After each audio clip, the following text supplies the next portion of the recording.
तिचा संघर्ष तिला अधिक कणखर करणारा, तिची जिद्द संकटांनाही माघारी फिरवणारी, तिचे परिश्रम ध्येयपूर्तीसाठी झपाटून टाकणारे, तिची स्वप्न आकाशाला गवसणी घालणारी, तिचं अस्तित्व सर्वार्थानं वेगळं ठरवणारं, तिची कहाणी तिच्या यशाची नवरात्रीनिमित्त कोकण सादलाईव्हचा खास शो तू चाल पुढं.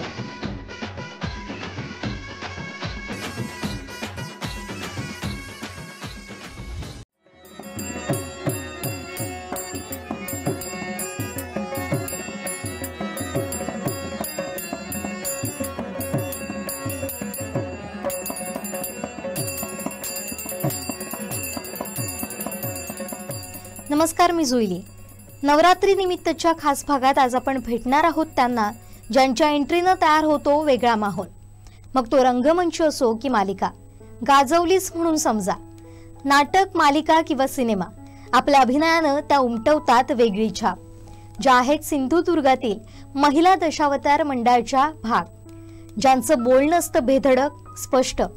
सामाजिक बांधिलकीची जाण ठेवत त्यांनी स्थापन केलं फाउंडेशन. अनेक महिलांना दिलं हक्काचं व्यासपीठ. मात्र त्यांनाही चुकला नाही संघर्ष. वादळ जेव्हा येतात ती मुळासकट उखडून टाकण्यासाठी. त्या मात्र थांबल्या नाही, खचल्या नाही.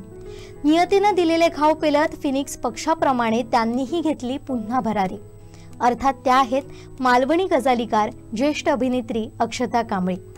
मॅडम, आपलं मनपूर्वक स्वागत. आता मालवणी गजालीकार म्हटल्यानंतर आपल्याला आता मालवणी तर बोलाकच हव्या, त्याच्यामुळे आता आपण आपलं संपूर्ण जो पुढचा इंटरव्ह्यू आता आपण मालवणीतच घेऊया.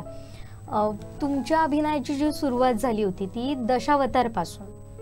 मग हा मंडळ कसा झाला आणि ह्या मंडळाचा तुम्ही भाग कसे काय झाला? सगळ्यांका आधी नमस्कार आणि मालवणी मुलाखत घेतास त्याबद्दल तुमका धन्यवाद देत आहे. कारण मी मालवणी गजालीकार जरी असले तर मालवणी अभिनेत्री म्हणूनच सगळीकडे प्रसिद्ध आहे आणि माका मालवणी बोलाक अजिबात लाज वाटत नाही. तर नवरात्रीचे आणि दसऱ्याचे सगळ्यांका मनपूर्वक शुभेच्छा देत आहे आणि तुमच्या प्रश्नाचं उत्तर देते. मी या क्षेत्रात इले म्हणजे लहानपणापासून कलाक्षेत्राची आवडच होती. शाळेत वगैरे ज्यावेळी आमचे सांस्कृतिक कार्यक्रम असायचे त्यावेळी खास करून म्हणजे तुमका खोटं वाटत माका लेडीज पार्ट कोण द्यायचेच नाही, जेंट्सच. कारण एक माझ्या शरीराची अशी ठेवण जी असा ती म्हणजे तशीच असा. त्यांना हुबेहूब वाटायचे की हेका देताना जेंट्सच काहीतरी देऊ काय, म्हणजे पुरुषाचंच काहीतरी द्यायचं. आणि त्या ह्याच्यातून मला ती आवड निर्माण झाली. नंतर मग काय लग्न संसार पुढे सगळा वाढत गेला. आणि 2006 मध्ये तुमका माहीत असत चंद्रशेखर उपरकर यांनी एक जाणता राजामध्ये माझ्या मुलांनी काम केलेला होता. तर त्या सगळ्या कलाकारांची एक शिवाई म्हणून अकादमी स्थापन केल्याने आणि त्या मुलामुळे आम्ही त्यांच्याशी जोडले गेलो. मग चंद्रशेखर उपरकरांच्या एकदा असं लक्षात येईल की ते आम्ही दांडियाचे कार्यक्रम वगैरे करायचे मोठे. त्यावेळी ते स्पर्धा मोठे व्हायचे. आता कणकवली सगळीकडे चालला, पण त्यावेळी सुरुवात त्यांनी केल्याने SM हायस्कूलच्या पटांगणावर. तर त्या ह्याच्यात त्यांना असं वाटलं की लेडीजने काहीतरी, बाबा महिलांनी काहीतरी करायचं. तर आम्ही एक ते 7-8 महिला होतो. ते दशावतारांचं असं वेगवेगळ्या वेषांतर करून एक राऊंड मारलो म्हणजे तिथे त्या ह्याच्यात दांडियाच्या ह्याच्यात. आणि एवढा सगळ्यांना आवडला की लोकांनी आमका बक्षिसा दिल्याने. अरे वा. हां. आणि त्यावेळी मी अर्थातच आता नाजूक सजूक माझ्या देहाप्रमाणे काय नाही, विलनचंच हे साकारलेलं आहे कॅरेक्टर. आणि तेव्हा त्यांच्या डोक्यात कल्पना येईल उपरकर सरांच्या की ह्या ह्याच्यात आपण खरो प्रयोग केलो तर की आतापर्यंत पुरुष प्रधान जी संस्कृती असा ह्याची दशावताराची, पण तर दशावतार आपण महिलांचं बसवले तर. मग त्यांनी तर एक सगळ्यांका आमका बोलवलेनी, आमका विचारलेनी की संस्थेमार्फतच करूचा होता. त्यामुळे काय ठीक आहे म्हणले सगळे. आणि त्याचे जवळजवळ 30-40 अधिक त्यावेळी प्रयोग झाले, 6, 7, 8. आणि काही कारणास्तव ते बंद झालं. मग बंद आला तर शेवटी कलाकार आतलो जो असता आपल्यातलो तो स्वस्त बसत नाही. कारण मग माझी लोककलेवर नितांत प्रेम पहिल्यापासूनच, शाळा कॉलेजमध्ये असल्यापासून. मग माझ्याबरोबर मी जेव्हा म्हणजे तर बंद झाला त्यावेळी माझ्याबरोबर 3-4 कलाकार होते. आमचे संगीत सातवाले 3-4 जण होते. त्यानंतर लेखक खुद्द होते, प्रकाश तांबे केंद्र प्रमुख रिटायर झाले. ते अजूनही लेखक आहेत माझे, दिग्दर्शक लेखक माझ्या नाटकाचे. तर ते म्हणाले एवढं सगळं असताना गप्प का बसतास. मग शिवाईचे अध्यक्ष मॉमेडियन आहेत, हनीफ पिरखान बिल्डर आहेत ते. तर त्यांनी ते त्यावेळी मला सांगितलं की एवढा म्हणजे एवढा तुम्ही आता तुमच्या म्हणजे सैन्यात तुमच्याबरोबर असा ना, तर मी तुमका मदत करतोय, तुम्ही सुरू करा.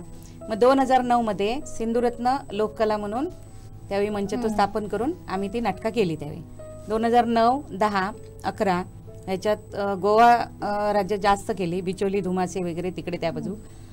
मुंबईत केली, शांतादुर्गमध्ये, ते सांताक्रॉजमध्ये हे असतं मालवणी हे असतं बघा बाजार, एक जत्रेसारखे असतात.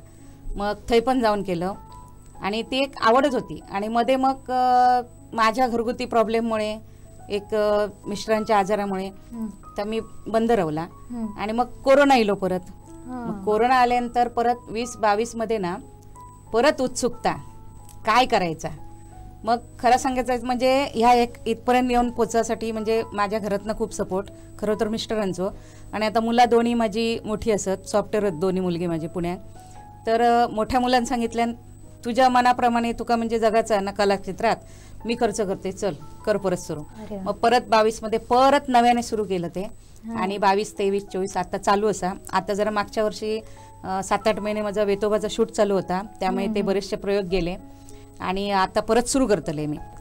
आणि माझा सगळा बिझी शेड्यूल असल्यामुळे ना सगळ्याकडे म्हणजे तो कमी वेळ मिळता, तरी पण त्या वेळात ना सगळा माझा चालू असता, समाजसेवा ह्या सगळं चालू असतं. पण आता मग दशावतार तुमचं कसं काय चालतं, कारण सगळी जर महिलाच असतील तर पुन्हा त्याची स्क्रिप्टिंग वगैरे काय तुम्ही करतात की जसं आता कितीतरी वर्ष काम केलेले आपण बघतो दशावतार कलाकार, त्यांना काय स्क्रिप्टची गरज नसते. पण तुमच्या बरोबर नेमक्या काय होता, मग तुम्ही कसं काय प्रयोग तुम्ही करतात, त्याच्यानंतर मग बाकीचे पण गोष्टी असतात, तुमचं पोशाख असता, त्याच्याबरोबर सगळा म्युझिकचं साहित्य लागतात, तिकडे ती पेटी होई, पखवाज होई, झांज हवी, यामुळे तुम्ही कसा मॅनेज करतात सांगते ना. ते स्क्रिप्ट म्हणतात तर बरोबर असा आमका ते स्क्रिप्ट लिहूनच देतात. माझ्या आता सांगितलंय ते प्रकाश तांबे गुरुजी. आणि पुरुषांचा तसा नसता, पुरुषांका ऐकवलं जाता, एक त्यांका ते ग्रंथ वाचन वगैरे काय असत त्याप्रमाणे ते बोलतात. तसं महिलांका नाही, ते स्क्रिप्ट देतात, त्याची रेसल घेतोय मी आधी महिलांची. आणि आमका प्रकाश तांबे सरांनी कार्यशाळा घेतली एक रंगकामाची, सगळ्यात मोठी गोष्ट केली नाही. तर आम्ही जो बेस असता तो आमचा आम्ही मारतो का, तर पुरुषांनी म्हणजे त्यांच्या पुढ्यात बसून परत तो महिलांका असा उघडल्यासारखे वाटतं ना म्हणून. तर आम्ही काय तसं काही विषय नसता, फक्त वरती चित्रामोरा काढूचे असतात, ते आमच्याबरोबर दादा असतात त्याचे रंगकाम करणारे, ते आमका मदत करतात. आणि संगीतचा ती पेटी वगैरे जे काय हार्मोनवाले असतात त्यांना आम्ही सांगतो तुम्ही घेऊन या म्हणून, आणि ते आणतात तसे झान पकवाज वगैरे तर पण तसंच असतं. आणि बहुतेक वेळा आत्ता पण मला फोन येतात बऱ्याच ठिकाणीसून की संगीत साथ हवी तर काही करून सांगा, आम्ही तुमका देऊक तयार असं. म्हणजे एवढं सपोर्टिंग असतं जेंट्स. पण काही ठिकाणी विरोध असता, ते बायका ते काय करतले कशा असं, म्हणजे मोठे कंपनी वगैरे असतात ना ते म्हणतात ते काय करतले बायका ते. पण ज्यावेळी आमचा प्रयोग बघतात ना लोक त्यावेळी तोंडात बोटा घालतात. म्हणजे हुबेहूब माझ्या बाबतीत तर असा गोव्याच्या ठिकाणी वगैरे घडला, धुमाशेच्या ठिकाणी, की मी जेंट्स आहे काय लेडीजच ह्या समोरच्या लोकांना कळत नाही, प्रेक्षकांका. आणि म्हणजे एक सांगण्यासारखी गोष्ट आहे की समोर मी मिस्टर माझ्या खुर्चीत बसले होते आणि आमचे ट्रॅव्हलरचे ड्रायव्हर होते विनोद मुनगेकर. तर ते त्या आजूबाजूक सगळे जे बसलेले प्रेक्षक ते म्हणले दादलो दिसता मरे तो बायल माणूस नाही असं काय काय. ते आपले हसाक लागले विनोद मुनगेकर. ते म्हणले ओ बायल माणूस नाही काय, त्यांचे घरवाले समोर बसले होते.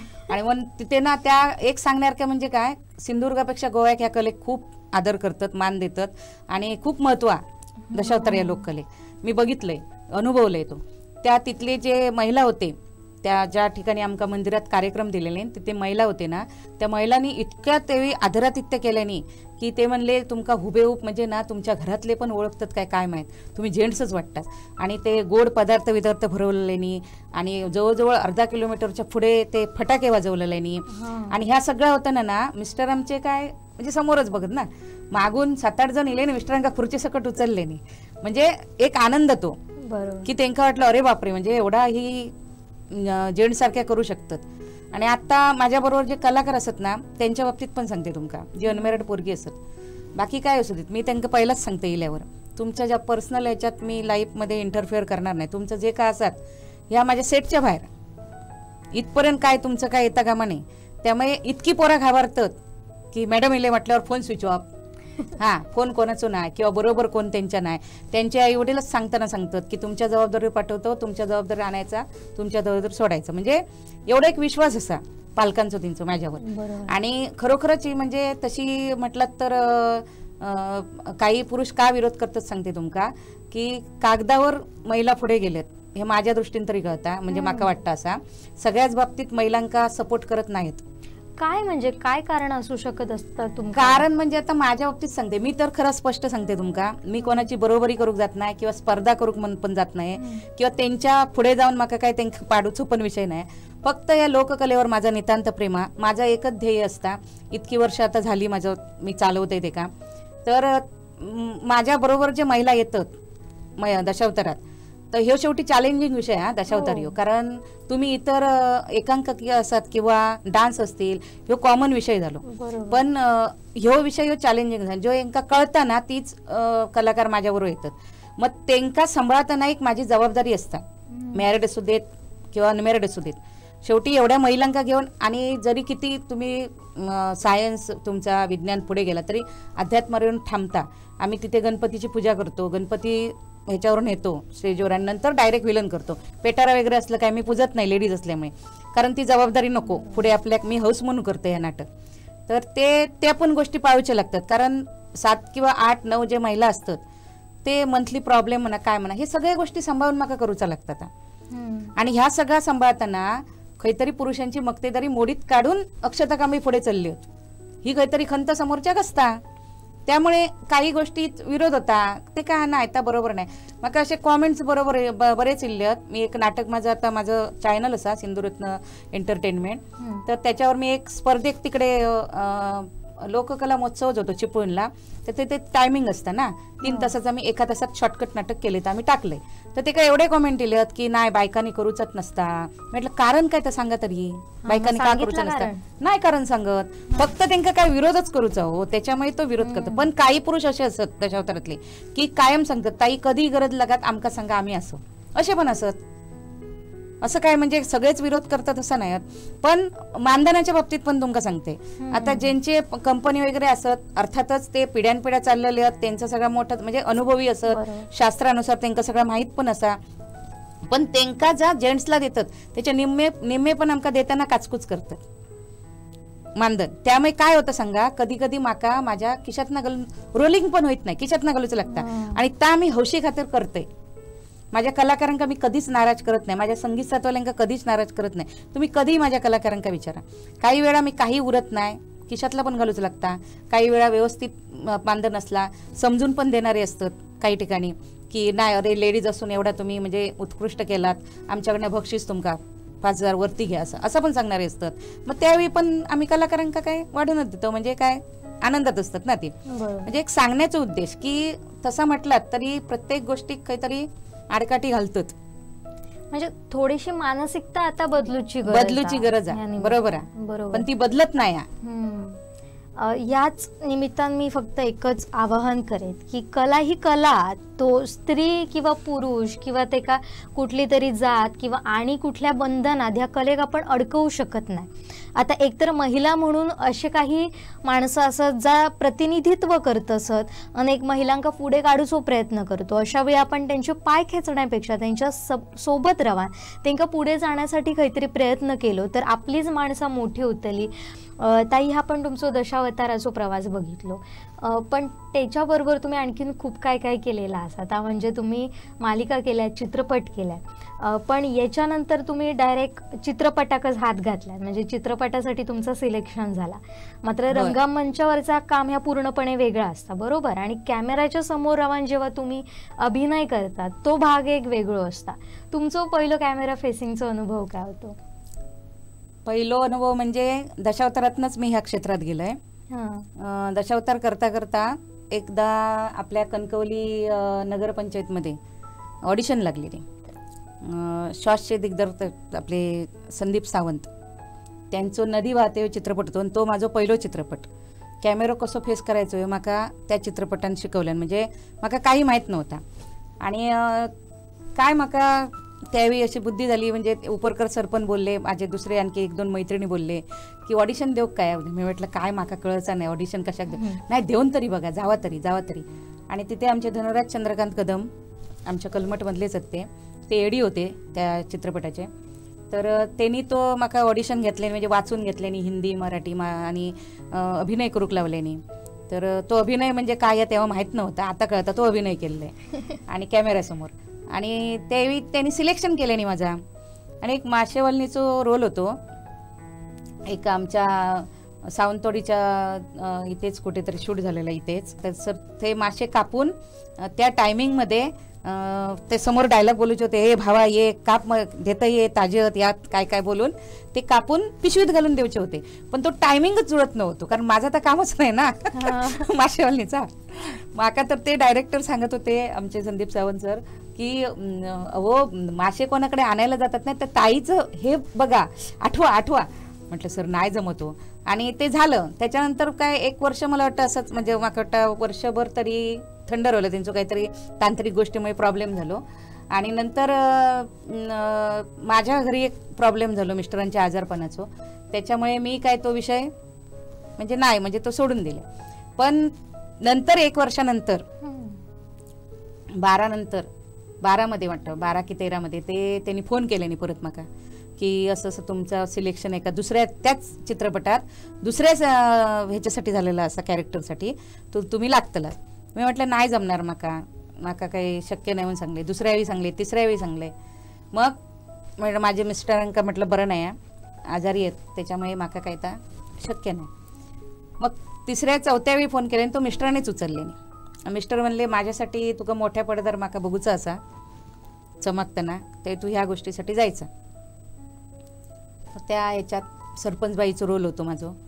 आणि त्याच्यात मका माझे सहकलाकार ज्येष्ठ कलाकार माझ्यापेक्षा अभयजी खडपकर त्यांनी मका खूप मदत केल्यानी त्यावेळी, कारण मिस्टर आजारी असल्यामुळे ते मका रोज घेऊन जायचे आपल्याबरोबर आणि आपण स्वतः आणायचे.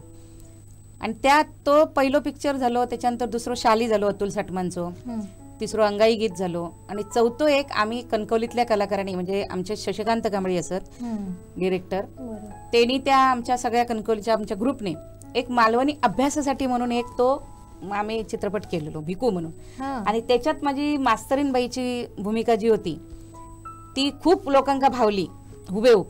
आणि नंतर तो ट्रेलर असताना तो यूट्यूबला गेलो आणि तो यूट्यूबवरचं ट्रेलर बघून आता जर महाराष्ट्रात कास्टिंग डिरेक्टरने दिग्दर्शक म्हणून नाव गाजता रोहन मापुसकर, तर त्यांनी बघितलो. आणि रोहन मापुसकरांनी माका प्रोफेशनल ॲक्टर म्हणून मार्गाक लावल्यानी. मी प्रत्येक माझ्या मुलाखतीत किंवा भाषणात सगळीकडे सांगते की आजचा काय मी असं आहे तर रोहन दादांमुळे असे, कारण त्यांनी माका जूला स्टुडिओत बोलवल्यानी. आमच्या अभयनेवगी आणि मी दोघेजण गेलेलो. तर माझा सिलेक्शन त्यांनी केलं नाही. गावाकडचे 210 कलाकारात मी सिंधुदुर्गातली एकमेव कलाकार होते. आणि मी काय मोठं तसं काय प्रोफेशनल ॲक्टर बिक्टर असं नाही होते, कारण मी काय नुकती सुरुवात केलेली होती. मग त्यांनी सांगितलं मी करून घेणार तुझ्याकडनं ताई, पण मला तुझाच फेस पाहिजे, तुझाच चेहरा हवा आहे. मग एक गावाकडची एक सरुवहिनी म्हणून माझा कॅरेक्टर होता. त्या ह्याच्यावरनं मला बरेचसे लोक सरुवहिनी पण म्हणतात आतापर्यंत म्हणायचे. मग त्याच्यातनं मी सुरुवात केलंय ती आता मी मागे वळून बघत नाही. मी आता ऑडिशनला पण कुठे जवळजवळ नाही म्हटलास तरी 4-5 वर्ष तरी ऑडिशनला जात नाही, कारण तो पण अनुभव घेऊन बघितलाय. किशात आपल्या त्यावेळी परिस्थिती नाही आमची, किशात नसताना पण कोणाकडनं तरी उसनवारी करायची, ऑडिशनला जायचं. ऑडिशनला गेल्यानंतर थंय त्यांचे ठरलेले चेहरे असायचे आणि फक्त ह्यो मॉप म्हणजे दाखवसाठी हे अनुभव घेतलाय. आणि नंतर रोहन मापुसकरच माका म्हणाले की ताई तू आता ऑडिशनला कशाला जातेस, तू ऑडिशनला आता तर डायरेक्ट ते माका विचारतच नाही, ते डायरेक्ट सांगतात अमुक ठिकाणी शूट आहे कर आणि तुझं तू काय ते ठरवानी ये. हा डिरेक्टर टीम कडनं येतं, प्रोडक्शन कडनं येता फोन. मग माका पटला ते सरळ सांगतात तुला पटत असेल किंवा तुला परवडत असेल तर जबरदस्ती नाही करत. पण वर्षाक माका 2 ते 4 चित्रपट ते देतात, 3-4 देतात. त्यामुळे देह समाधानी आहे माझं. प्लस माझा नाटक असा, माझी समाजसेवा असा, शूट असा, त्यामुळे सगळा माझा जो काही ह्या असा तो एक बिझी शेड्यूल आहे. त्यामुळे उगाच कोणावर जलसी करूची किंवा माका मिळत नाही म्हणून असं करूची माका काही गरज पडत नाही, कारण पूर्ण दिवसच माझं तसं बिजी होता, वाचनाची आवड आहे म्हाका.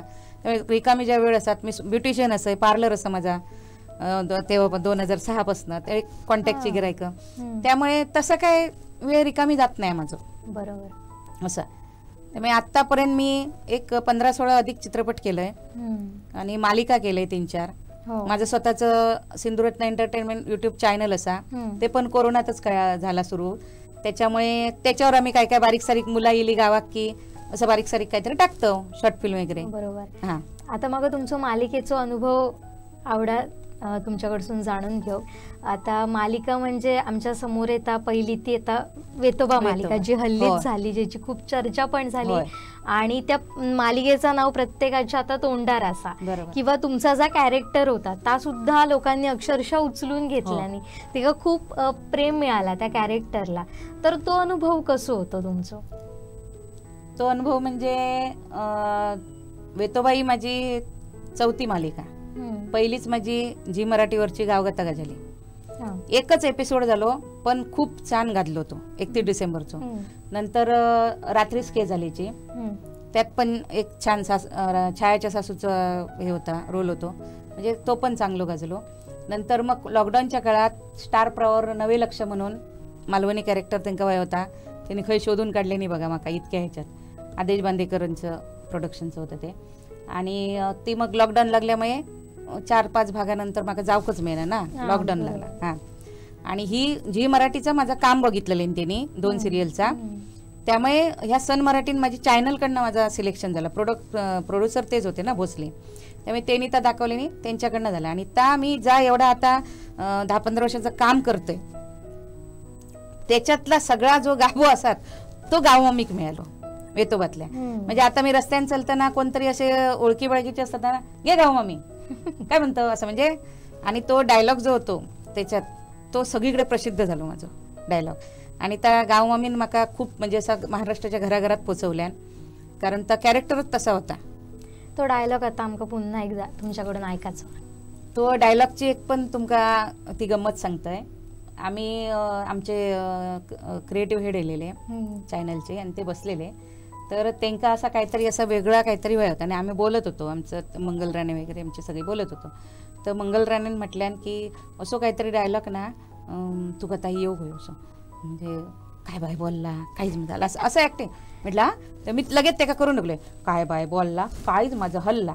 ते म्हणले करेक्ट सर, म्हणाले हे असंच तुझं पालुपत, आजपासून तू हेच म्हणायचं, घ्यायचंच म्हणले प्रत्येक एपिसोडमध्ये. आणि त्याच्यामुळे ना तो लोकांका इतकं डायलॉग, आता मी ज्या ज्या ठिकाणी माका कार्यक्रमात बोलवतात प्रमुख पाहुणे किंवा इतर कुठला म्हणजे बक्षीस वितरण असत काय असत कुठलाही कार्यक्रम, तर ह्यो डायलॉग आधी बोलून घेतातच. म्हणजे इतकं तो मनात भरलो सगळ्यांच्या, सहज म्हणजे सहज बोलून गेलो. ते काय स्क्रिप्टेड नाही किंवा काय नाही. आणि त्यामुळे गावमामी असा जो कॅरेक्टर होता, आता प्रत्येक गावागावात असतात एक भाऊक किंवा काय, आणि त्या माका अनपेक्षितपणे मिळाला. माका कल्पना पण नाही की गावमामी माका एवढी महाराष्ट्राच्या घराघरात पोचवी तशी. पण सेटवरचे काय किस्से होते पडद्यामागचे? पडद्यामागचे चांगले पण होत, वाईट पण होत. काय असं मी एक कलाकार म्हणून माझं कर्तव्यच असतात प्रत्येक वेळी, म्हणजे प्रत्येक कलाकाराचा आपली जबाबदारी पार पाडण्याची. पण माका त्या प्रवासाचा खूप त्रास झालो. 8 महिने म्हणजे माझ्या जागेवर दुसरी बाई असती ना तर कधीच त्यांची सिरियल्स वाढले नसती. म्हणजे मी रोज 140 किलोमीटर मळगाव टू कणकवली प्रवास करत होते, कणकवली टू मळगाव, विचार करा. आणि आम्ही डिरेक्टरांका वगैरे पण बोलायला दाखवलेलं आहे, कारण माका आता तसं परवडायचं पण नाही. कारण रोज माका एसटीन हाफ तिकीट असला तरी जाताना 8-8 नंतर एसटीच नसायची, आणि पॅकअप कधी पण व्हायचा. मग मी त्या झारापच्या ह्याच्या साईप्रसाद हॉटेल आहे ना, ते सगळे ट्रॅव्हल्स थांबायचे. आणि त्याच्यात मग आमचे कदंबा बस असायचे गोव्याचे, ते कंडक्टर ड्रायव्हर पण ओळखीचे झाले. त्यांनी फोन नंबर देऊन, एक शेटिये म्हणून असत दादा, त्यांनी फोन नंबर दिले नाही आणि म्हणले जर तुमका येऊचा असत रात्रीचा तर तुम्ही मला लगेच फोन करायचो, मी तुमच्यासाठी जेवत 10 मिनिटं लेट बसतले, आणि ते माझ्यासाठी 15-15 मिनिटं लेट बस करायचे. म्हणजे एवढा हे वाटायचा की काय गरज नसायची त्यांना, बघा माझ्यासाठी ते लेट करायचे. लक्झरीवाले सुद्धा आपण खालून वरून जाणारे असायचे. मग एकदा आमच्या पिंटू माडिकने सांगितलं, हे आमचे काकी रात्रीचे सिरियल शूट करून येतात त्यांना जरा, मग ते डॉल्फिनवाले मनीषवाले वगैरे सगळे ते खालून न्यायचे माझ्यासाठी. म्हणजे एवढा पण मी त्या ह्याच्यासाठी त्रास काढले.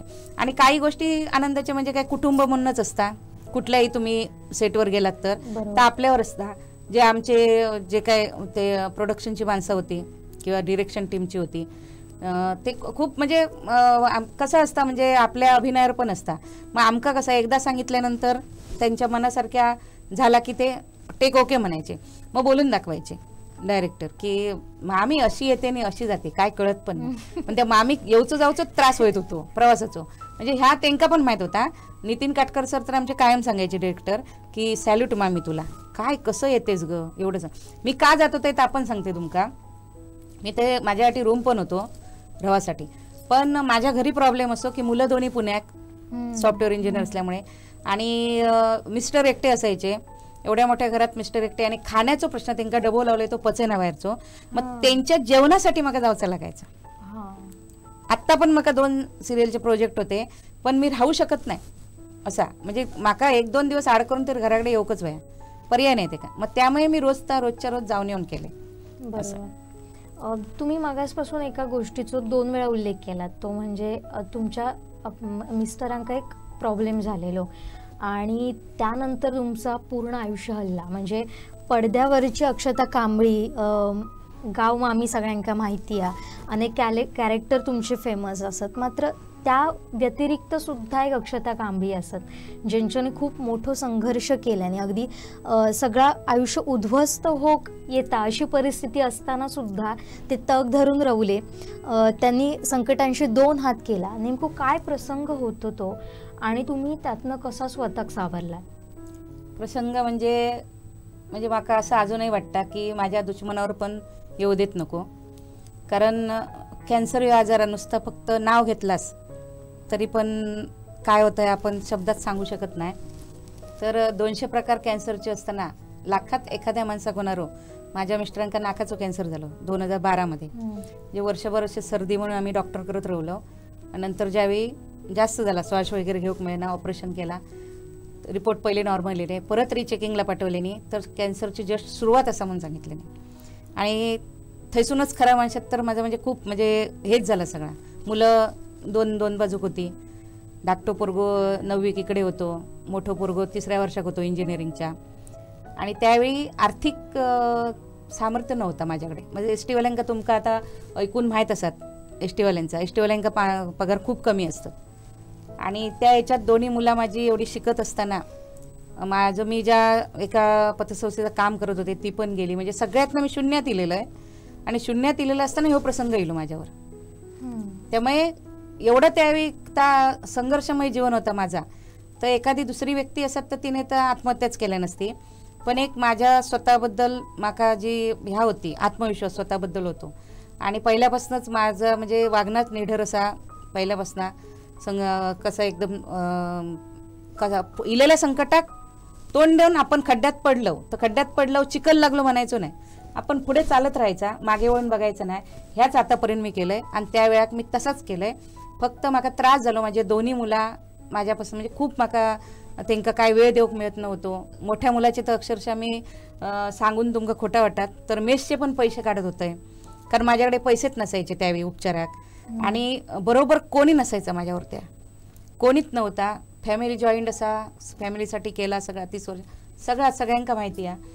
पण त्यावेळी मी पेशंट एकटो घेऊन राहिले कोल्हापुरात. आणि ह्याच्या सगळ्यात जी मदत केल्यानी ती माझ्या एस टीवाल्यांनी केल्यानी त्यांचे उपकार मी कधी विसरणार नाही.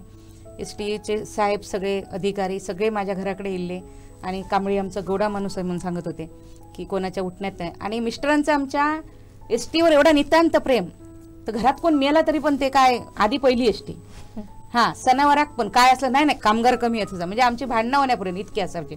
एवढा त्यांचं एस टीवर नितांत प्रेम. आजही तसंच रिटायर झाले तरी 22 रिटायर झाले डिसेंबरमध्ये. ते अक्षरशः ड्रायव्हर कंडक्टर इतर सगळे जे कामगार त्यांचे ते रडले ते रिटायर होताना. कारण त्यांनी कोणाक तसं दुखवक नाही होता, स्वतःचं काम आणि आपण असा.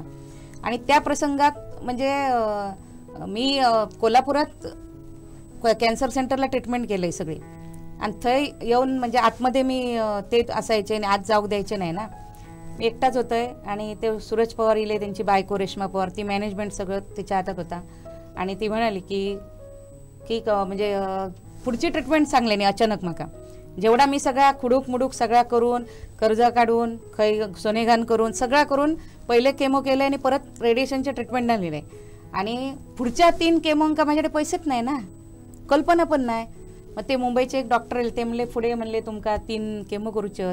मग काय म्हणजे डोक्यात संचरला काय माहिती, अख्ख्या हॉस्पिटल हलवून टाकलंय. मी म्हटलं मी कोकणात नाही गेलेलं असं आहे, माका सर कोल्हापुरात कोणी ओळखत नाही मॅडम. आणि ते म्हणजे ते डॉक्टर पण हल्ले की माझ्या पेशंटला मी जेवढे पैसे भरले तेवढे म्हटलं तुम्ही हे करा, ट्रीटमेंट द्या, मी माझा पेशंट घरी घेऊन जाईल, वरच्यावर माझा विश्वास आहे, माझं हे जर सरळ असेल तर माझा पेशंट वाचेल, मला बाकीचं काही सांगू नका. मग तो डॉक्टर एक मुंबईचा होता, तो म्हणजे उलटं सुलटं बोल. मग नंतर मी असं सांगितल्यानंतर त्या मॅडमनी आतमध्ये नेल्याने पाणी दिल्याने मग मिस्टर तर आमचे कापाक लागले, कारण दोघंच ना बरोबर. 2 महिने मी तिथे घेऊन राहिले, म्हणजे उसगाव म्हणून गाव असं ते भाड्यानं राहिलंय आणि गोकुळ शिरगावला हॉस्पिटल. मग ते मॅडम म्हणले काय नेमकं काय प्रॉब्लेम आहे. मी म्हटलं मॅडम माझं मी डोरलं सुद्धा विकून आली आहे गळ्यातलं, त्यांच्या भाषेत सांगितले घाटी भाषेत, माझं मी डोरलं सुद्धा विकून आली आहे. माझे 2 मुलं 2 बाजूला म्हटलं आहेत, एक म्हटलं इकडे आहे इचलकरंजीला DKT कॉलेजला, एक म्हटलं उर्सुलाला तिकडे आहे, तो कामवाली म्हटलं एक माझी मानलेली बहीण होती, ती दिवसभर काम करायची, रात्री माझ्या मुलाबरोबर झोपायची, सकाळी चपाती भाजा डबा देऊन रात्री परत 10 भात काय ती करायची. म्हणजे तिचे उपकार पण, ती बिचारी ऑफ झाली पण आयुष्यभर तिची आठवण झाली. मग अशा परिस्थितीत 3 बिराडं झाली आहेत माझी आणि मला इथे घाटावर कोणी कुत्र ओळखत नाही आहे, 1 रुपया द्यायचं सोडूनच द्या, मला ओळखतच नाही कोणी. ते म्हटलं तर माझ्याकडे पैसे नाहीत, मी जेवढे भरले तेवढा उपचार करून मला पाठवा.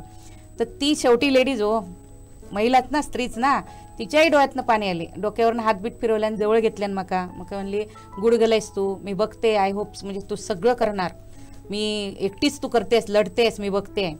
आणि त्या याच्यात मेडिकलवाल्यांका बोलून घेतल्या आणि त्यांना सांगितलं की पेशंट पैसे नाही म्हणून पुढची ट्रीटमेंट करत नाही आहे, डिस्ट्रीब्युटरच्या रेटने ह्यांना औषधं द्यायची. आणि तिने 3 केमोचे 2च केमो केले, 1 केमो कॅन्सल, कारण मिस्टरांची परिस्थितीच नव्हती 3रा कामा घ्यायची, केमो चालणारच नव्हता, कारण एवढी परिस्थिती म्हणजे सिरियस होती. मला त्या ह्याच्यात माझा नवरा सिरियस आहे मला काही कळलेलं नाही तेव्हा, कारण ती परिस्थिती तशी होती. मी फक्त भावनेच्या भरात म्हणजे एकच की काही करून ह्या माणसात म्हणजे 6 महिन्यात उभं करायचोच, वर्षभरात काही करून, ही जिद्द.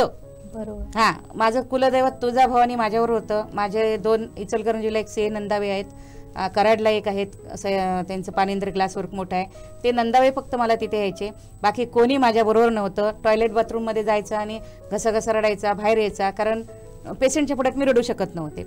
आणि त्या प्रसंगी हा नदी चित्रपट पहिला केला मी. मगासपासून तुम्ही सांगताय ना काय उल्लेख केला, तो हा मला सांगायचं नव्हतं, कारण त्या ह्याच्यात त्यांनी फोन गेला 3 केमो झाल्यानंतर, मी ट्रीटमेंट करून घरी आल्यानंतर तो 4था फोन त्यांनी घेऊन नंतर मग सांगितलं नाही ती येणार, तिला तारखा द्या. म्हटलं काय केलात, लोक काय म्हणणार, सासर माहेर कोणाकच माहिती नाही. मी त्यांचं मेडिसिन आणि ज्यूस वगैरे करून जायचा आणि खडपकरांबरोबर जायचं आणि यायचा आणि तो चित्रपट त्यांचं पूर्ण करून दिले. कारण त्यांनी त्यावेळी सांगितलं डोळ्यात पण की माका तुका मोठ्या पडद्यावर चमकताना बघूचा. आणि हे नवऱ्याच्या एका शब्दासाठी, इच्छेसाठी मी तू रिस्क घेतलंय, कारण माझ्या जागेवर दुसरी बाई असती तर अजिबात घेतली नसती. मुलं पण शिकली माझी त्याच्यात, मुलांनी पण खूप कष्ट केले. म्हणजे एका शिक्षणाच्या बाबतीत पण सांगते तुम्हाला की म्हणजे फी भरूक पैसे नाही, कॉलेज शाळेचे ना फी भरूक पैसे नाही, ट्युशनचे पैसे नाही, एक वस्तू विकून मी ते भरलंय. आणि त्याच शाळेत माका नंतर 3 वेळा गेस्ट म्हणजे बोलवल्याने काय, त्यावेळी ह्या माझ्या मोठ्या मुलाच्या लक्षात येईल आणि डोळ्यात पाणी भरून तो म्हणालो की मम्मी बघ, एक वेळ आपल्याकडे फी भरूक तुझ्याकडे पैसे नव्हते आणि आज त्याच शाळेत तू एवढ्या मोठ्या मानाने जातस. म्हणजे त्यांची 25 वर्षाची सिल्वर जुगली म्हणून पुस्तक काढले आणि त्याच्यात फोटो येलो माझं. अरे हां, म्हणजे एवढं म्हणजे संघर्ष खूप असा, म्हणजे सांगून तुमका संपूचत नाही एवढं असा. फक्त माका एवढाच म्हणजे महिला आता जे काय आता हे प्रकार चाललेत ना, मग ह्याच्या त्रासामुळे जातात, त्याच्या त्रासामुळे असं काहीतरी करून घेतात किंवा तर कशात खजान जायचा. आयुष्य मनुष्याचं देह एवढं आपल्या मानवी जीवन मिळालेलं असतं, त्याचं सार्थक काहीतरी करण्यासाठी आपण प्रयत्नवादी राहावा आणि त्याच्यातनंच आपला पुढे काहीतरी. एक गोष्ट माझं एक मात्र माहिती आहे, माका अनुभव असा, एक गोष्ट तुमच्या बाबतीत वाईट घडली तर निश्चितच 10 गोष्टी तुमच्यासाठी चांगले वाढलेले असतात पुढे. आणि माझा स्वतःचा अनुभव असा, मी कला क्षेत्रात पण खूप अडचणी आहेत माका माझ्या बाबतीत. म्हणजे अक्षता कांबळी ह्या कलाकाराचं नाव खूप झपाट्यावरती गेलं असं म्हणतात काही लोक, त्यामुळे त्या बाबतीत पण विरोधात असत. आता गावमामीचं कॅरेक्टर सांगते विषय लावून तुमका ह्या जास्तीत जास्त महाराष्ट्रभर पोचवलेनी असत, महाराष्ट्राच्या घराघरात सिरियलने पोचलाच मालिकेन, पण लिखाणान पोचवले नसत तर ते ऋषी देसाई आमचे. बरोबर. आणि त्यांनी आपल्या बिझी शेड्यूल मधनं फोन केले नी माका, असंच नवरात्रीच्याच बायग्या पेजवर माझा लेख टाकले नी, त्याच्यावर त्यांनी माका मुद्दाम विचारले नी की ताई तू एवढा संघर्ष करून इथपर्यंत इलस तर तुझ्या बाबतीत कोणाचं हात धरले नाही, कशी लेखणी कशी इली नाही. मी म्हटलं काय माहिती नाही दादा, असू देत, आठवणीन फोन केलास त्याबद्दल तुमका धन्यवाद, कारण मी काय एवढं मोठं कलाकार नाही. तर म्हणले तू स्वतः कमी लेखतस पण तू काय कलाकार असस तो महाराष्ट्राक माहिती असा, स्पष्ट सांगितले नाही. आणि का तुझा लिहिला जात नाही ताई सांगितलं, तर तेच स्वतः बोलले माका की तुझ्या नावाची हवा तुझ्या आधी काम करतात 20-20 वर्ष त्यांच्यापेक्षा झाली, म्हणून तुझ्या बाबतीत ह्यो प्रकार असा. तर म्हटलं काय कल्पना नाही, असू देत. पण ऋषीदादांनी माका भोळा मामा गाव मामी सगळीकडे पोचवले नाही ना, तर ऋषीदादांच्या लेखनीत ना गेला सोशल मीडिया. आम्ही त्यांचे लेख बघत होतो, वाचत होतो आणि त्यातनं सुद्धा अनेक म्हणजे आता काय घडतालय त्यांच्या लेखनीतनं आमका कळत होता. बरोबर आहे. बरोबर. तुमचा संघर्ष मॅडम खूप मोठा असा, म्हणजे एवढा कोणाच्याही बाबतीत घडू नये जा तुमच्या बरोबर घडला. मात्र जी पॉझिटिव्ह गोष्ट आम्ही बघतो, सो एवढा सगळा होऊन तुम्ही अगदी भक्कमपणे उभे असात आणि आता तुम्ही त्याच सांगता असात एक गोष्ट वाईट घडली म्हणून खचून जाऊ नका, 10 गोष्टी चांगले होतले. ह्या अशा प्रसंगातून उठून सांगूक सुद्धा एक जिद्द लागता, एक धाडस लागता, जा तुमच्या रूपान सगळ्यांका तो संदेश तो पोचता, ही खूप मोठी बाब असा. पण मॅडम आता पुढे आम्ही जेव्हा बघतो तर तुमच्यासारखो कलाकार आमच्या सिंधुदुर्गातलो आणि त्याच्याच महाराष्ट्रात चर्चा असा. पण पुढे अक्षता कांबळींकडसून आमका काय बघूक गावतला, आमका कुठल्या नव्या पिक्चरात कुठल्या नव्या मालिकेत अक्षता कांबळी बघूक गावतले? मालिका म्हटलं तर 2-3 सांगितले ना प्रोजेक्ट इलेले माका, पण घर सोडून त्या 2-3 महिने राहणं माका शक्य होत नाही. लोकल जर असतात वेतोबासारखे तर करू शकतंय, त्यामुळे ते मी नाही म्हटलंय तिन्ही प्रोजेक्ट. पण चित्रपट आता असा, मी आज तुमच्यासाठी वेळ दिलाय कारण माका आज संध्याकाळी एक मीटिंग होती एका प्रोजेक्टची, ती मी फोनवर केलंय. तुम्ही बोलवलात म्हणून त्यांच्यावर फोनवर केले रिक्वेस्ट करून. तर एक 15 तारीख नंतर एक शेड्यूल सुरू व्हायचा आणि त्याच्यात बऱ्यापैकी लीड रोल आहे माझो, म्हणजे कदाचित डबल रोल पण असत, एवढं चांगलं आहे असा. आणि जवळ असा कुडाळातच आहे सर, कुडाळच्या आसपास किंवा सावंतवाडीचा शूट आहे. लोकेशन काय सांगू नाही माका त्यांनी, पण माका 2 महिन्यापूर्वीच त्यांनी फिक्स करून ठेवले नाही की तुम्ही प्रोजेक्ट घ्यायचा नाही ऑक्टोबर नंतर, म्हणजे आमच्या प्रोजेक्टला तुम्ही हे आहात म्हणून. म्हणजे आता तुमचं सिलेक्शन झालेला. तर आता प्रोजेक्ट कसं तो ऑक्टोबर पासून चालू व्हायचं होतं आधी, सप्टेंबर नंतर अनंत चतुर्थीच्या आदल्या दिवशीपर्यंत. मग काही लोकेशनचे प्रॉब्लेम असतात, परमिशनचे असतात, ते त्यांचे रेकी असतात काय असतात, ते करण्यासाठी म्हणून त्यांनी मग आता ते 15 तारीखपासून फायनल सुरू करणार म्हणून सांगितलं मी. आणि म्हणजे असून असं मी सांगितलंय तुमका मगाशीत ना, मी काय ऑडिशन वगैरे देत नाही आता. बरोबर. कारण ऑडिशन देऊन म्हणजे प्रत्येक वेळी अनुभव माका वेगळे इलेले आहेत. त्यामुळे आता मी बिंदास असं आहे रोहन सरांच्याच जीवावर, रोहन मापुसकर, कारण ते प्रत्येक ज्या ठिकाणी माका आता मी जस्ट मे मध्ये त्यांचे एक फिल्म करून इलंय, चित्रपट करून इलंय. श्रीवर्धनला त्यांच्या गावातच शूट होता आता, एक बऱ्यापैकी कोयनीचा रोल असा आणि तो संगमेश्वर भाषेतलो आणि तो माझ्याकडनं त्यांनी करून घेतले. मी तर खरं सांगू जा, मी मालवणी भाषा माझी रत्नागिरी जिल्ह्यात तर मी खूप कलाकारांका माझ्या सपोर्ट करते, म्हणजे ते सांगतील पण काहीतरी तुमका, कारण मी सांगतंय तुमका मालवणी कुठला तरी स्क्रिप्ट येला किंवा कुठलं रोल तर अजिबात घाबरा नको, मी तुमका त्याचा ट्रान्सलेट करून देतय आणि मी ऑडिओ पण करून पाठवते त्यांना माझे. कारण आपली भाषा एवढी गोड असा ती कानाकोपऱ्यात जात आहे. आपल्या बाबूजींनी मच्छिंद्र कांबळींनी 7 समुद्र पार नेले नाही, मग त्याचंच काहीतरी आपण एक त्यांचं काहीतरी सिंहाचं वाटो तर आपलं काहीतरी खारीचं वाटो. बरोबर. म्हणून त्या मालवणी भाषेवर प्रेम करून पुढे नेण्यासाठी थोडंफार काहीतरी माझा प्रयत्न. बरोबर. असंच अजून प्रोजेक्ट असे पुढे पुढे येऊचे ते हळूहळू पुढे पुढे समजतले. बरोबर. आता तुम्ही मालवणीचा उल्लेख केलात म्हणून विचारेन, म्हणजे मालवणी गझालीकार ह्या सुद्धा तुमचं नाव असत का, कसा काय पडला मग? तर आपण एक विषय असं झालो, कोरोनाच्या काळात सगळा बंद होता आणि कोरोना चालू असताना मी ज्याच्याबरोबर काम करते डीओपी माझे आर शिरवलकर फिल्म प्रोडक्शनचे मालक रविकिरण शिरवलकर, तर तो एकदम म्हणजे पोरग्यासारखंच माझ्या. तो म्हणलो आपण मॅडम नवीन एक प्रयोग करून बघूया. म्हटलं कसलो, तर म्हणले आता काय आपण घरातच असो, आपला काही चलत नाही त्याचं थ्रू यूट्यूब चॅनल ना, तर म्हणलो चॅनलला आपण हे टाकूया, गजाली.com म्हणून एक कार्यक्रम करूया. मालवणी तुमचं अस्सल मालवणी बोलतास तुम्ही म्हणले, तुमची मालवणी कळत आली. म्हटलं ठीक आहे, असंच प्रयोग म्हणून 4-5 केलं. 4-5 म्हणताना 50 मालवणी गेले. आता गजाली.com काढलास तर अक्षता कांबळी पहिला येतला आणि 50 गजाली माझे येतले.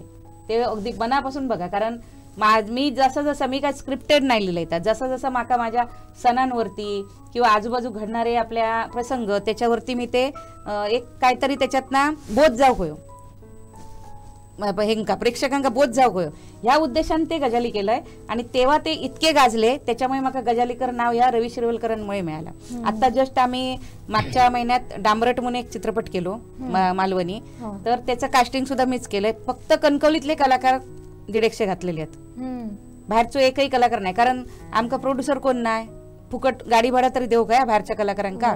त्यामुळे तिथल्या तिथे घातले आणि ते एवढं मस्त झालं की ते का सेन्सॉर असतो तर खरोखरच म्हणजे पुढचा काम झाला असता. पण प्रोड्युसर नसल्यामुळे तर आम्ही आर्थिक गोष्टीमुळे तर आमचा पुढे जाऊ शकत नाही असा.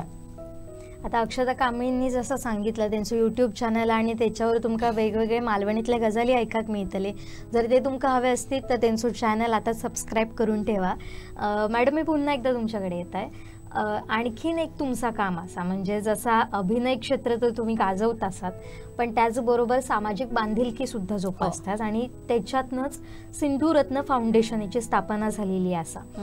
ह्याच्या माध्यमातून तुमचे कुठले सामाजिक उपक्रम आता सुरू असतात आणि त्याचबरोबर नुकतीच तुमची व्यसनमुक्ती ब्रँड अँबॅसेडर म्हणून सुद्धा निवड झालेली असा.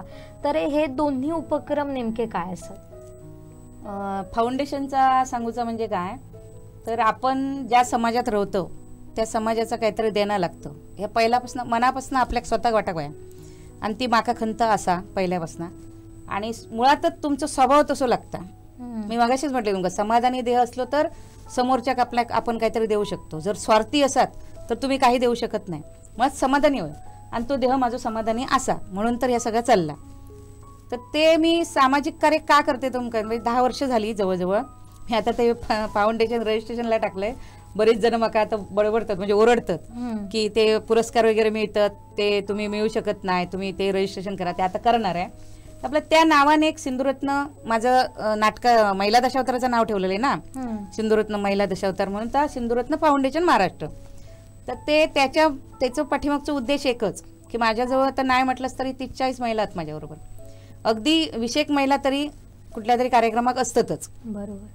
अगदी कोणाचं काम असलं तर 10 तरी असतात. तर त्यांचं काय म्हणणं असतं की मी आता 10 वर्ष जवळजवळ पितृपक्षात आम्ही अन्नदान करतो.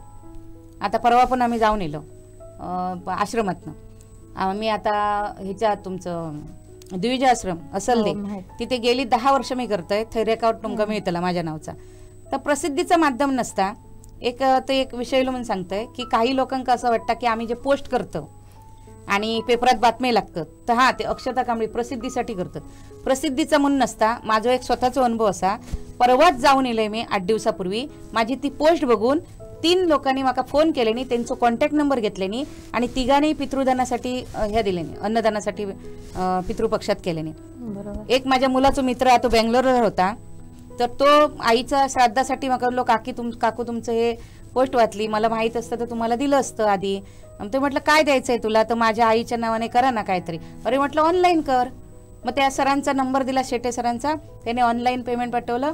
त्याच्यात ते ज्या दिवशी त्याच्या आईच्या तिथी दिवशी जेवण घातलं नाही, भरवलं आजी आजोबांना, ते सगळे व्हिडिओ फोटो त्याला पाठवले. तो रडला पोरगा आनंदाश्रूने. म्हणजे हे एक माझा उद्देश असता म्हणून मी तर हे करते. पण काही लोकांना कोच काढूची सवय असता, ते अक्षता कांबळी ते प्रसिद्धीसाठी करतात. 10 वर्ष प्रसिद्धी आता व्हॉट्सअप फेसबुकमुळे आता कळता हो. 10-15 वर्ष तर झालीच आम्ही करतो. पण त्या ह्याच्यात रेग्युलर आता बातमी 10 वर्ष झाली येऊक लागली ते का. बरोबर. हा मग तो उद्देश तो असता. मग महिलांचं सांगते तुमका बरोबरच्या, ती काय म्हणतात महिला की आमचा 1 किलो, अर्धा किलो, पाव किलो कोण घेतला, तुमच्या बरोबर आम्ही. लक्ष दिला. आता मी माझ्या फाउंडेशनचा खर्च माझे मिस्टर पण देतात त्यांच्या इच्छेप्रमाणे देणगी. माझी मुलं मदत करतात की बाबा काय तुका वस्तू बाजार काय लागत महाग आपण घरात घालतो ना. मग त्याच्याऐवजी ते आजी आजोबांका खाऊ घालायचो. आता 56 आजी आजोबा आहेत सर. मग किती मानसिक समाधान मिळतं ना आपल्या त्याच्यासाठी. मग जसा मी मगाशी म्हटलंय महिला दशावताराचा की त्या महिलांच्या घरातल्यांका जो आनंद होता पैशापेक्षा, की ते महिला त्या स्टेजवर दिसतात, उमऱ्याच्या बाहेर न पडणारे महिला ते त्या स्टेजवर दिसतात. एक तर माझे असे महिला आहोत की त्यांना राजांच्या वेशात बघून ना त्यांचे मिस्टर खाली आनंदातून रडले. साहेब ते उरुसला मिस्टर त्यांचे गवस म्हणून. ते म्हणले मॅडम तुमका मी कधीच विसरायचंय नाही. मी म्हटलं हो काय झाला? मग नाही म्हणले 30 वर्ष आली माझ्या बायकोची कला तुमच्यामुळे कळली. म्हणजे ते एकदम हे झाले हवाल दिल की काय करू आणि काय नको असं त्यांना झालं. मग ह्यो जो आनंद असता ना घरातल्या त्यांच्या माणसांचो, मुलांचो म्हणा, कुटुंबाचं म्हणा, तो समाधानकारक असता. जी माका बिदागी मिळतात त्याच्या 10 पटीन तो माका आनंद सगळा काय देऊन जाता. तोच फाउंडेशनचा विषय. जे महिला असत तळागाळातले असत, भांडी घासणारे आहेत, कपडे धुणारे आहेत, ऑफिसर असत, डॉक्टर असत, तळागाळातले आहेत महिला. त्या महिलांका काहीतरी व्यासपीठ मिळाक वया आणि आपल्यामुळे ते जर महिला पुढे जात असतील. आता खरा सांगूचं म्हणजे माका माझ्याबद्दल काहीच वाटत नाही हो, पण ज्यावेळी हे कार्यक्रम असे करते मी सामाजिक, महिला दिन असू देत, इतर कुठले कार्यक्रम असू देत, बक्षीस शिवजयंती करतो, तेव्हा फोटोत पेपरात जेव्हा येताना फोटो, तेव्हा माझ्या बाजूक महिला असतात त्यांची मुलं सांगतात काय मम्मी तू सेलिब्रिटींबरोबर फोटो आहे तुझं. म्हणजे एक त्यांचा आनंद हो असा. म्हणजे माका त्याच्याबद्दल काय वाटत नाही. खरं सांगते तुमका मी अजूनही जमनीर आहे. ह्याच्या पुढे पण माझ्या सद्गुरूंनी माझ्या तुळजाभवानी जमनीवरच ठेवचा माका. माझ्यात काही फरक पडत नाही. पण तो जो आनंद असताना तो आनंद माका खूप भावता मनात. आणि त्याच्यासाठी या सगळ्या करते की आपण जा कमवतो त्याच्यातला काही भाग आपण समाजकार्यासाठी करू कयो. आमका पूर्वापार आमच्या संस्कार झालेले आहेत आमच्या आईवडिलांचे, तेच आम्ही पुढे चालवले आणि तेच माझी मुलं पुढे चालवतात. ह्या मी सगळ्यात कमवले. बरोबर. हा, कारण माझी दोन्ही मुलं सॉफ्टवेअर असूनही तुमका बघितल्यानंतर वाटच नाही की हे अक्षता कामींचे पोरगे एवढे बाबा साधे सिंपल कसे. म्हणजे ही माका देणगी असा परमेश्वराची, सद्गुरूंची माझ्या. तुम्ही आता जसं म्हटलात ना माझे पाय अजून जमनीर असतात आणि माझ्यामुळे इतरांका आनंद मिळतो हो माझ्यासाठी मोठी गोष्ट आहे. ह्या सांगण्यात सुद्धा मोठेपणा लागताय. तो मनाचा मोठेपणा तुमच्याकडे आहे आणि आज प्रत्यक्ष आम्ही अनुभवलो. असे कितीतरी महिला हे नेहमी तुमच्याबरोबर सहवासात राहत हे अनुभवत असतात. ताई खरंच तुमच्याशी बोलून खूप बरा वाटला आणि तुमचं जा काम असा त्याच्यामुळे अनेक महिलांका आज हक्काचा व्यासपीठ मिळता आणि या व्यासपीठ तर मिळताच पण त्याचबरोबर सामाजिक उपक्रम होतात आणि त्याच्यामुळे या महिलांच्या चेहऱ्यावर एक आनंद खुलता. यासारखी दुसरी कुठलीच बाब नाही ह्या तुमच्या बोलण्यात आमका वारंवार जाणवत होता. तर ह्या तुमचं काम असाच सुरू रवान देत आणि तो आणखीन मोठा होऊन देत हेच तुमका शुभेच्छा आणि धन्यवाद. तुम्ही वेळात वेळ काढून इलात. अगदी तुमचं प्रोजेक्टचा काम सुद्धा तुम्ही आमच्यासाठी फोनवर केलात त्यासाठी सुद्धा तुमचे आभार. असेच स्टुडिओत आमचे येत राहा, वेगवेगळे गजाली आपण या निमित्तानं करत राहा. धन्यवाद. धन्यवाद तुमका पण वेळात वेळ काढून तुम्ही माझ्यासाठी वेळ दिलात, माझ्यासारख्या कलाकाराक पुढे आणूसाठी. तर मी सुद्धा ताच काम करतलंय पुढे. याच्यानंतर माझा जो महिला दशावतार असा त्या महिला दशावतारांच्या सगळ्या कलाकारांका नक्कीच तुमच्यापर्यंत पोचूचा काम करेन आणि सगळ्यांका परत एकदा शुभेच्छा देते आणि हेच थांबते. धन्यवाद.